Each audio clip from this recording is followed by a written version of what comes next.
Well, hello there, everybody. Not only is it uxwbill, it's also Weasel 2 HTM. Somehow we did all this without any of this stuff.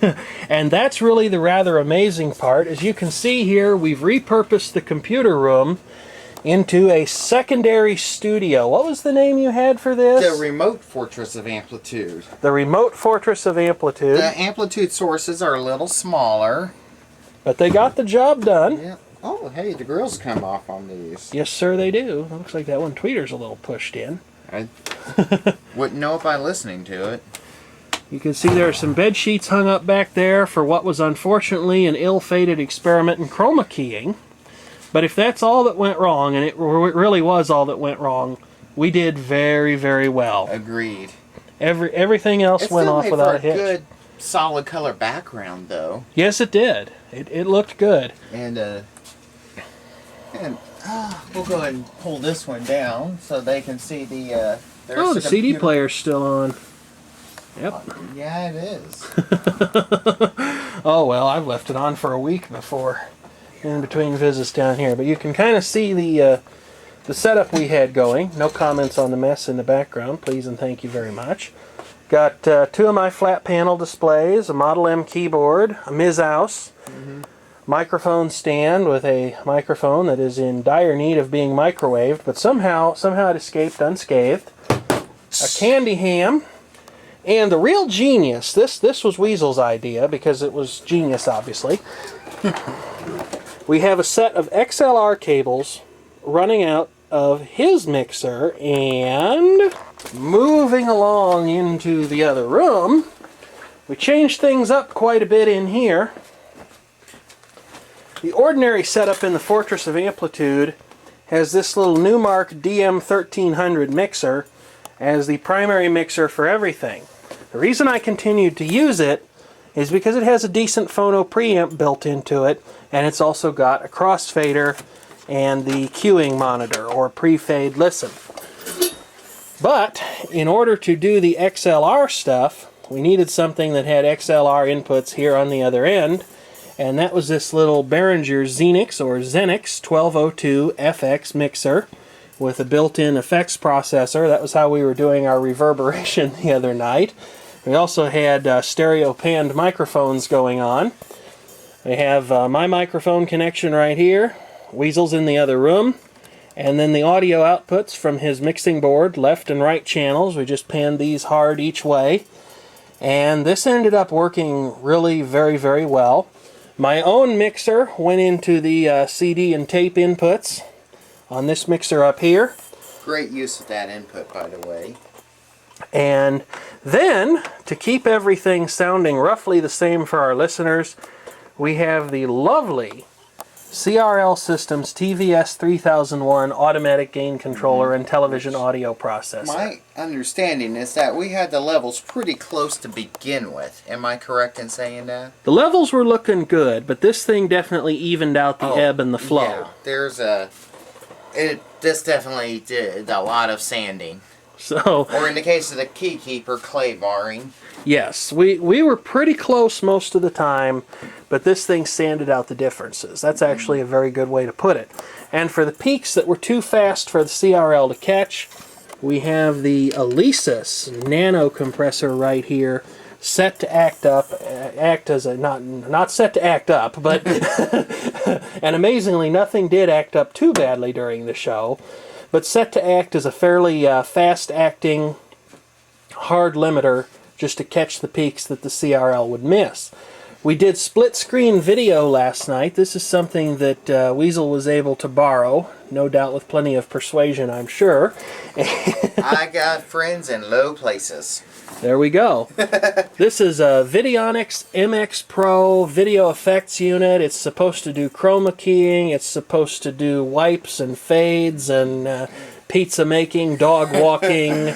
And in case anybody is wondering, this is the version that does not have any firewire. Okay. But it didn't do so well on our chroma keying experiment with the bed sheet back there, as you can see. But it did an awesome job with the split screen. With the split screen stuff.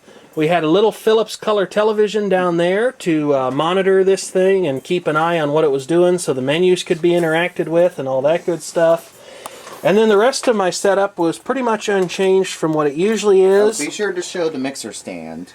Yes, we've got the mixer stand down here, which is a certain Dell Dimension 8100 that is decorated. Bucked up. It worked very, very well for that task. It was a very high-end unit. But everything else remained the same. Got the 3M video distribution amplifier, color bar and sync generator, the Dell Dimension 2300 music player and its monitor, which survived a recent watering, the Technics linear tracking turntable. That Angry Bird was really acting up that night. And then the monitor. Kidnap Scott. The monitor for the BlogTV show. Since we were doing everything XLR in an effort to have some semblance of professionalism, I changed out my old standby realistic microphone for a Radio Shack 3300128. I think that's the part number on this. This is a unidirectional vocal microphone, and it worked quite well last night. I have another XLR microphone, but I couldn't actually find it. So that one had to step in, and it was more than up to the task. As far as audio monitoring goes, I had my SA210 going in here. Weasel had his going out there. Now, just to show what we did for the audio monitoring, this 210 runs off the line output of the Dell Dimension. I just simply took a headphone splitter and put right here, and even though it was unbalanced, this 50 feet of monoprice cable going to my 210, I didn't have any trouble with it. But it was just for monitoring, so if it was noisy, it wasn't a big deal, though I heard no noise. I did not hear much, if any, noise either. We were very fortunate. This whole situation probably worked out better than it had any right to. And I was very impressed with these penny speakers. They sound better than you would expect them to. Yes, the penny speakers remained my monitors. Weasel was using, I don't think those will come off, a set of Minimus 7Ws from Realistic that were feared long lost, but they surfaced under the steel case desk at the back of the computer room. Well, that's about everything that I can think of. Oh, there is one more thing. This Optimus, or rebadged Pioneer disc changer. I wasn't going to use this at first, but the old Pentium 4 2 GHz Dell Dimension 2300 did not have all my CDs ripped in time, so I stuck this into one of the mixer's stereo line level inputs and loaded some CDs in the 6-disc magazine. The really nice feature that this disc changer has is the ability to do an audio fade in and fade out, which makes it easier to crossfade tracks with one another. Which, if you had if the Behringer had sliders on it, that would be that'd be easier. It's easier to fade with a slider than with a knob, though it can be done. But sheesh, you can push a button. How easy is that? And that's pretty much all the. And my video feed from my candy ham in the other room came through this 50-foot composite video cable, and I saw no ill effects from that. I sure didn't either. Especially where it runs parallel to various orange extension cords. There's a... Yeah, we got half of Walmart's extension cord department down here. What did you say the footage was if we stacked all these cables end to end? It was north of 200 feet, wasn't it? Just the cables. No extension cords, just the audio and video cables linking to 2 studios. And that includes the monitor cable, 220 feet. Wowee. So yeah, it's a wonder that it worked as well as it did, but we had a great show last night, and if you missed it, you really missed out on a good time. Because we went for a good long time. We were actually waiting for DJ Aaron to get started, and we were kind of worried about him there for a bit, but fortunately everything turned out all right, and he did start his show. It was going to be 8 to 8:30, then 9, then... Well, okay, we're stopping at 9:30 no matter what, and I think it was about 9:30 when he said, "I'm getting ready." And that was a good thing, because we were getting ready to stop. Mm-hmm. Anyway, I think that's about everything there is to this video. For those who were wondering about the equipment we used and the strong language we undoubtedly used to hold it together. The chroma key project from the other night, lots of strong language in there. Most definitely. So thank you for watching, and feel free to leave a comment I need a mirror. if you have one.